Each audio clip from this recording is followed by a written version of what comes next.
Hello friends, welcome to Beginner's Mind channel. Now I start current affair today. One nation, one election is our commitment, says PM Modi. Senior BJP leader and Prime Minister Narendra Modi said that the implementation of the one nation, one election, which is the one of the key promises made by his party BJP in its poll manifesto, is the commitment of his government. The idea of one nation, one election have gained prominence in the BJP's poll manifesto that was released on Sunday in presence of Prime Minister Narendra Modi, Union Minister Amit Shah, and Rajnath Singh, among others. In a recent interview with ANI, Prime Minister Narendra Modi said that the committee formed under chairmanship of former President Ram Nath Kovind to prepare the report on One Nation One Election received very positive and innovative suggestions. The manifesto also promises a common electoral role. World Bank sounds alarm on historical reversal of development for poorest nations. Half of the world's 75 poorest countries are experiencing a widening income gap with the wealthiest economies. For the first time this century, in a historical reversal of development, the World Bank said in a report on Monday. The differential between per capita income growth in the poorest countries and the richest has widened over the past 5 years, according to the report. The report said the 75 countries eligible for grants and zero interest loan from the World Bank's International Development Association (IDA) risk a lost decade of development without ambitious policy shifts and significant international aid. Europe joins us in urging restraint by Israel after Iranian attack.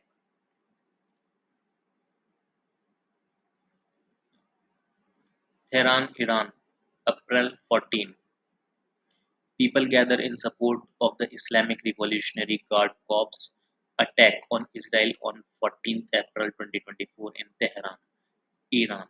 Late on Saturday, Iran launched a direct attack at Israel about 2 weeks following the Israeli attack on the Iranian consulate in Syria. Israel's European allies urged it on Monday to show restraint over Iran's weekend missile and drone attack, calling on Israeli leaders to step away from the edge of the cliff of escalation in the Middle East. Israeli Prime Minister Benjamin Netanyahu's war cabinet, which is empowered to decide on the country's response, was set to convene on Monday afternoon, a government source said. India sees marginal rise in wholesale inflation in March. New Delhi, May 15. India's wholesale inflation on the wholesale price index turned negative in April at minus 0.92% on Monday. This has happened for the first time since July 2020. Wholesale inflation in India, measured by the Wholesale Price Index, ticked upward in March, marking its fifth consecutive month in positive territory. This comes after 7 months of residing in negative zone until October. Official data released on Monday revealed that the annual rate of inflation based on all Indian Wholesale Price Index (WPI) numbers rose to 0.53% provisional for March 2024 over March 2023. The upstick in inflation for March 2024 is mainly attributed to the rise in prices of food articles, electricity, crude petroleum and natural gas, machinery and equipment, and other manufacturing items. Economists view this modest increase in wholesale inflation positively, as it typically encourages manufacturers to increase production. Australian police say Sydney knife attacker may have targeted women. NSW police and shopping center staff are seen outside Westfield Bundi Junction on April 13, 2024 in Bundi Junction, Australia. Six victims plus the offender are confirmed dead following an incident at Westfield Field Shopping Centre in Bundi Junction, Sydney. Abortion in first 12 weeks should be legal in Germany, Commission says.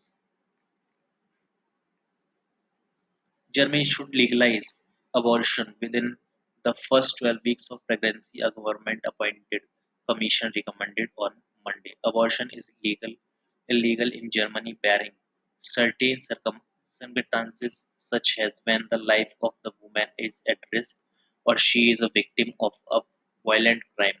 In these cases, the procedure must be performed within 12 weeks of conception. In reality, however, abortions are widely available and restrictions extremely rare. British PM Sunak's Rwanda scheme set to pass parliament but challenge await.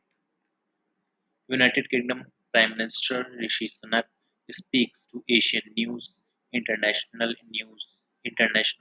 National Bureau Chief Naveen Kapoor not framed during an interview regarding various issues, including the G20 summit and the Indian United Kingdom Free Trade Agreement (FTA) in New Delhi on Friday. The British Parliament is set to finally approve a divisive law this week to pave the way for asylum seekers to deported to Rwanda, but further legal hurdles could yet hold up or derail one of Prime Minister Rishi Sunak's key policies. Sunak has invested huge political capital in the Rwanda scheme, whose success or failure might be crucial to his Conservative Party's fortunes in an upcoming election.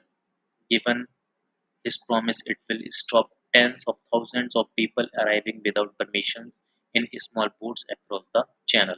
The new legislation legalizations is poised to get lawmakers' approval, unnamed by the end of the week, but whether the Rwanda scheme does finally get off the ground by the middle of the year, as Sunak has promised, remains far from certain.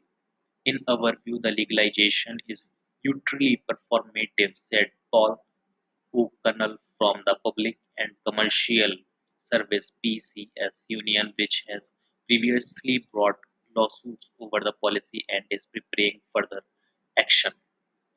India-Uzbekistan joint military exercise Dust Lick to commence from April 15. The fifth edition of the Dust Lick joint military exercise between India and Uzbekistan is scheduled to begin in Uzbekistan's Terms district from Monday. During the 14th exercise, soldiers from the Indian Armed Forces and the Armed Forces of Uzbekistan will undergo comprehensive joint training sessions, according to a statement by the Indian Army. The fourth edition of the joint military exercise between the two countries was held on February 20 last year at the Foreign Training Node, Pithograph in Uttarakhand. Asian Wrestling Championships 2024, Anju Harshita shined with silver medal wins, Antim settles for bronze. India's wrestling champions Anju and Harshita showcased stellar performance, bagging silver medals each at the Asian Wrestling Championships 2024 in Bishkek, Kyrgyzstan. Anju impressed in the women's 53 kg category while Harshita did well in women's 72 division. Anju's journey to silver was marked by dominant victories, including a 12-1 win against Ahlia Gawales to the Philippines and a 14-4 triumph over Sri Lanka's Nathmi Borthutej.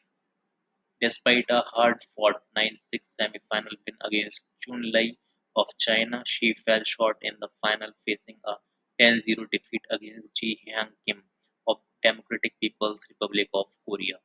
Similarly, Harshita's quest for gold ended with a violent default, culminating in a silver medal after a tough 5-2 loss to Queen Jiang of China in the final. UN chief convened an emergency meeting on Iran strike says neither region nor world can afford more war. Addressing the emergency meeting of the UN Security Council, which was convened after Iranian drone and missile launches into Israel, UN Secretary General Antonio Guterres on Sunday said that the Middle East was on the brink, adding that neither the re- neither the region nor the world can afford more war. We have a shared responsibility to work for peace, regional and indeed global peace and security are being undermined by the harbor. Neither the region nor the world can afford more war, Gilster said in his statement. The Middle East is on the brink. The people of the region are confronting a real danger of the devastating full scale conflict. Now is the time to diffuse and de escalate. Now is the time for maximum restraint, he added. Now, complete current affairs. Thank you for watching and share this video. Subscribe channel.